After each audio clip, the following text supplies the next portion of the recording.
আজকের পর্বে দেখাই গোপালের কাকিমা ভাদুকে চড় মারে আর বলে, এবার বুঝলাম পারুলের কাছে ক্ষণে ক্ষণে খবর কি করে যাচ্ছে। আর অভিনন্দাকে বলে পারুল রুক্মিণীকে নিয়ে বিদেশ থেকে ফিরছে।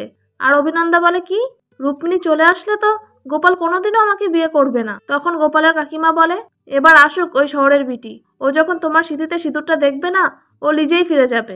তখন ভাদু ভাবে, আমি তো পারুলকে বললাম রাত 11টায় লগ্ন, ও তো সেই ভেবেই আসছে, তাহলে তো আরো দেরি হয়ে যাবে, আমাকে এক্ষুনি খবরটা দিতে হবে। অন্যদিকে পারুলদের গাড়ি খারাপ হয়ে যায় আর ওরা গাড়ি রেখে চলে যায়। আর মৌসুমীর গুন্ডারা গিয়ে দেখে গাড়িতে কেউ নেই। আগামী পর্বে দেখাই গোপাল বিডিও ম্যাডামকে বলে, আমি কিন্তু বাধ্য হয়ে মায়ের এই দিব্যিটা মাথায় নিয়ে বিয়েটা করছি। তখন অভিনন্দা বলে, আমি আপনাকে বিয়ে করতে চাই গোপাল। তারপর গোপাল বিডিও ম্যাডামকে সিঁদুর পরাতে যায়। ঠিক তখনই পারুল রুক্মিণীকে নিয়ে আসে আর চিৎকার করে বলে, দাঁড়াও দাদা। আর গোপাল রুক্মিণীকে দেখে বলে, রুক্মিণী। আর অভিনন্দাও রুক্মিণীকে দেখে অবাক হয়ে যায়। এই ছিল আজকের পর্ব। পরবর্তী পর্ব দেখতে চ্যানেলটা সাবস্ক্রাইব করে রাখবেন আর ভিডিওটি ভালো লাগলে লাইক কমেন্ট করে দেবেন।